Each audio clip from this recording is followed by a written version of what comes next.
নমস্কার, আমি অমৃতা চলে এসেছি আমার নতুন আরেকটি ভিডিও নিয়ে। আপনারা আমার ভিডিওটা স্কিপ না করে পুরোটা শুনুন।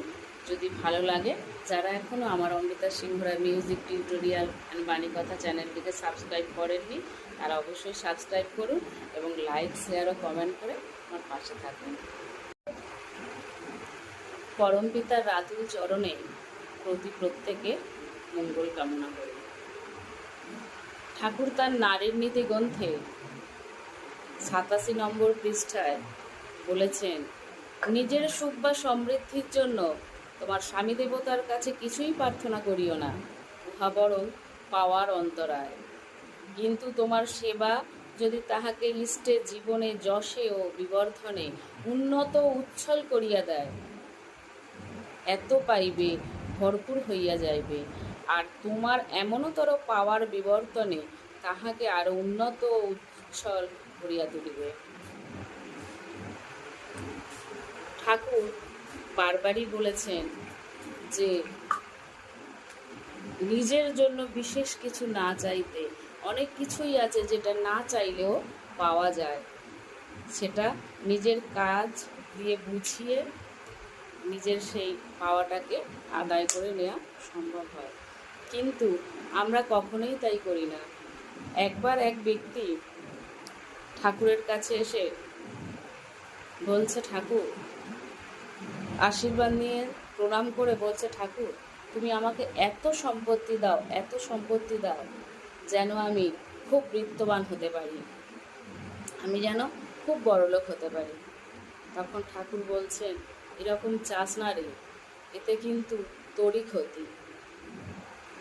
তখন সেই ব্যক্তি বললেন, না ঠাকুর, আমি খুব বড়লোক হতে চাই, তুমি আমাকে আশীর্বাদ করো, আমি যেন সত্যি বড়লোক হতে পারি।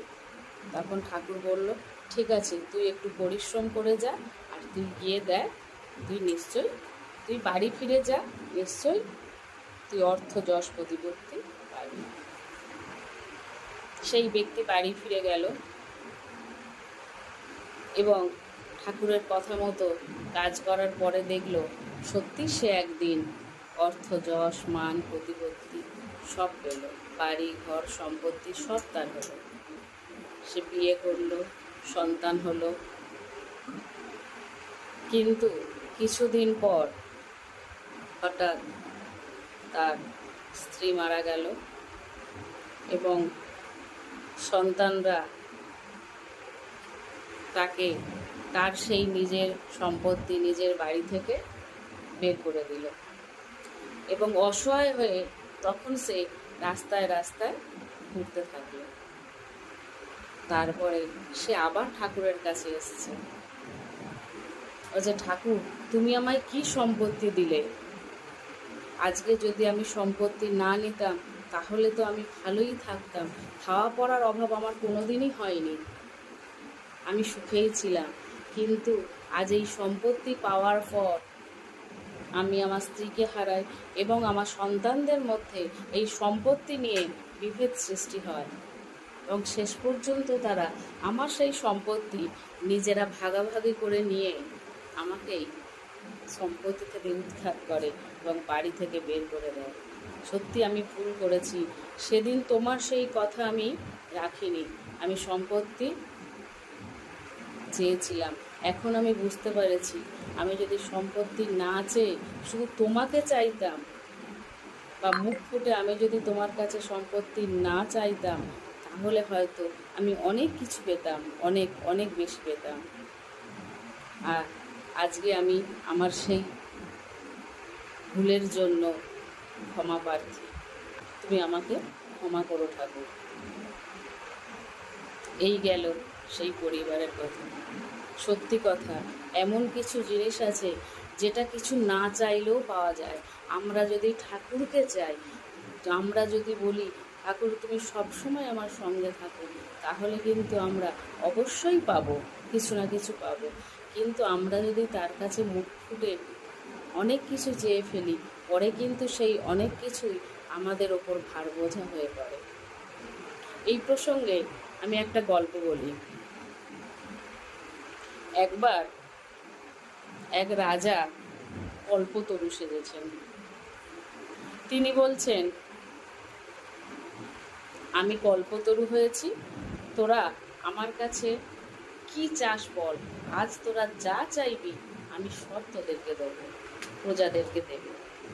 রাজা দুই হাত তুলে মুক্ত হস্তে দান করছে। ওই রাজ্যে প্রত্যেকটি প্রজা তার কাছে আসে এবং ধন সম্পত্তি মণি মুক্ত হিরে তার কাছ থেকে চেয়ে নিয়ে যায় এবং ফিরে যায়। এইভাবে বেশ কিছুদিন রাজা মুক্ত হস্তে দান করে যাচ্ছে। কিন্তু রাজা লক্ষ্য করলেন তার সবারই এক পারিষদ, সে কিন্তু রাজার কাছে কিচ্ছু চাইছে না। রাজা তখন সে কিছু চাইছে না দেখে নিজেই তাকে জিজ্ঞাসা করে, কিরে, তোর কিছু লাগবে না, তোর কিছু দরকার নেই, তুই কেন কিছু চাইছিস না? তখন সেই পারিষদ বলে, আমি কিচ্ছু চাই না, আমি শুধু চাই আপনি একবার আমার বাড়িতে পায়ের ধুলো দিন। আপনার পায়ের ধুলো যদি একবার আমার বাড়িতে পড়ে আমি ধন্য হয়ে যাব। অর্থ মান যশ সম্পত্তি আমার কিছুই চাই না, আমি শুধু আপনাকে চাই। রাজা তার কথায় মুগ্ধ হলো। বলছে, সামান্য একটা পারিষদ, তার তার অর্থ সম্পত্তিতে কোনো লোভ নেই, সে শুধু আমাকে চায়, সে আমাকে এত ভালোবাসে, তাহলে অবশ্যই আমাকে তার বাড়ি যেতে হবে। তক্ষুনি রাজা বললেন, আমি ওর বাড়ি যাব, তোমরা ব্যবস্থা করো। তখন রাজার মন্ত্রী বললেন, রাজামশাই, আপনি ওর বাড়ি যেতে পারবেন না, ওর বাড়ির অবস্থা খুব খারাপ, বাড়ি একদম ভগ্নপ্রায়, আপনি সেখানে মোটেই যেতে পারবেন না। তখন রাজা বললেন, কিন্তু আমাকে তো যেতেই হবে, ঠিক আছে, ওর একটা সুন্দর দেখে বাড়ি বানিয়ে দে। সঙ্গে সঙ্গে তার সুন্দর দেখে বাড়ি বানিয়ে দেয়া হলো। তারপরে বললেন, ঠিক আছে, এবার তাহলে তো যাওয়া যায়, চল একদিন ওর বাড়িতে যাই। তখন মন্ত্রী বললেন, না রাজামশাই, আপনি এখনও ওর বাড়িতে যেতে পারবেন না, ওর বাড়িতে কোনো ফার্নিচারই নেই, কোনো বসার সামান্যতম জায়গাই নেই যেখানে আপনাকে বসতে দেবে। আপনি রাজামশাই কতক্ষণ গিয়ে দাঁড়িয়ে থাকবেন? তখন রাজামশাই বললেন, ঠিক আছে, তাহলে ওর বাড়িতে সমস্ত রকমের ফার্নিচার সাজিয়ে দে। সঙ্গে সঙ্গে তাই হলো, তার বাড়িতে সমস্ত রকমের ফার্নিচার সাজানো হলো। এবার রাজামশাই বললেন, এবারে তো ঠিক আছে, এবার তো আমি ওর বাড়ি যেতে পারি, চলো যাওয়া যাক। তখন মন্ত্রী বললেন, না রাজামশাই, এখনো আপনি ওর বাড়িতে যেতে পারবেন না, যে রাস্তা দিয়ে আপনি ওর বাড়িতে যাবেন সেই রাস্তাটা খুবই খারাপ, আপনি ওই রাস্তা দিয়ে ওর বাড়িতে যেতে পারবেন না। তখন রাজামশাই বললেন, ঠিক আছে, তাহলে রাস্তাই বানিয়ে দে, আমার বাড়ি থেকে ওর বাড়ি পর্যন্ত যাবার জন্য একটা সুন্দর রাস্তা বানিয়ে দে। সবাই তাই বলল, সুন্দর দেখে একটা রাস্তা বানিয়ে দিল। তারপর রাজামশাই বলল, তাহলে ফার্নিচার তো সাজানো হয়ে গেছে, এইবার তো তাহলে ওর বাড়িতে যাওয়াই যায়। তখন মন্ত্রী বলল, না রাজামশাই, ওর বাড়িতে গেলে যে আপনাকে একটু এক গ্লাস জল দেবে, সেই জল দেবার মতন কিন্তু ওর বাড়িতে কেউ নেই যে আপনার সামনে এক গ্লাস জল ধরবে। ও, এই কথা? তখন রাজামশাই বললেন, ঠিক আছে, ওর বিয়ে দিয়ে দে, একটা ভালো পাত্রী দেখে ওর বিয়ে দিয়ে দে, তাহলে আর অসুবিধা হবে না। তাই হলো, তার বিয়েও দিয়ে দেওয়া হলো। এর থেকে আমরা বুঝতে পারলাম, আমরা যদি মুখ ফুটে না চাই এবং আমরা যদি পাওয়ার উপযুক্ত হয়ে কাজ করে যাই, তাহলে কিন্তু আমরা না চাইলেও অনেক কিছু পাবো। আমরা যদি শুধু ঠাকুরকে চাই তাহলেই আমরা অনেক কিছু পাবো। আমাদের অর্থ মান যশ সম্পত্তির পিছনে না ছুটে যদি ঠাকুরকে আমরা বলতে পারি, তুমি সবসময় আমার সঙ্গে থেকো, তুমি সবসময় আমার পাশে থেকো, তাহলে কিন্তু আমরা না চাইতেই অনেক কিছু পাবো। সে পাওনা কোনোদিনই নিঃশেষ হবে না। জয়গুরু সবাইকে। ঠাকুরের এই ধরনের আলোচনা যদি আপনাদের ভালো লেগে থাকে তাহলে অবশ্যই আপনারা আমার চ্যানেলটিকে সাবস্ক্রাইব করবেন। সবাইকে জয় গুরু। পরমপিতার রাতুল চরণে প্রত্যেকে মঙ্গল কামনা করি। ঠাকুর তার নারীর নীতি গ্রন্থে 87 নম্বর পৃষ্ঠায় বলেছেন, নিজের সুখ বা সমৃদ্ধির জন্য তোমার স্বামী দেবতার কাছে কিছুই প্রার্থনা করিও না, উহা বরং পাওয়ার অন্তরায়। কিন্তু তোমার সেবা যদি তাহাকে ইষ্টে জীবনে যশে ও বিবর্ধনে উন্নত উচ্ছল করিয়া দেয়, এত পাইবে ভরপুর হইয়া যাইবে, আর তোমার এমনতর পাওয়ার বিবর্তনে তাহাকে আরো উন্নত ও উচ্ছল করিয়া তুলিবে। ঠাকুর বারবারই বলেছেন যে নিজের জন্য বিশেষ কিছু না চাইতে, অনেক কিছুই আছে যেটা না চাইলেও পাওয়া যায়, সেটা নিজের কাজ দিয়ে বুঝিয়ে নিজের সেই পাওয়াটাকে আদায় করে নেওয়া সম্ভব হয়। কিন্তু আমরা কখনোই তাই করি না। একবার এক ব্যক্তি ঠাকুরের কাছে এসে বলছে, ঠাকুর আশীর্বাদ নিয়ে প্রণাম করে বলছে, ঠাকুর তুমি আমাকে এত সম্পত্তি দাও, এত সম্পত্তি দাও যেন আমি খুব বৃত্তবান হতে পারি, আমি যেন খুব বড়লোক হতে পারি। তখন ঠাকুর বলছেন, এরকম চাস না রে, এতে কিন্তু তোরই ক্ষতি। তখন সেই ব্যক্তি বললেন, না ঠাকুর, আমি খুব বড়লোক হতে চাই, তুমি আমাকে আশীর্বাদ করো, আমি যেন সত্যি বড়লোক হতে পারি। তখন ঠাকুর বলল, ঠিক আছে, তুই একটু পরিশ্রম করে যা, আর তুই গিয়ে দেখ, তুই বাড়ি ফিরে যা, নিশ্চয়ই তুই অর্থ যশ প্রতিপত্তি পাবি। সেই ব্যক্তি বাড়ি ফিরে গেল এবং ঠাকুরের কথা মতো কাজ করার পরে দেখল সত্যি সে একদিন অর্থ যশ মান প্রতিপত্তি সব পেল, বাড়ি ঘর সম্পত্তি সব তার হলো। সে বিয়ে করলো, সন্তান হলো।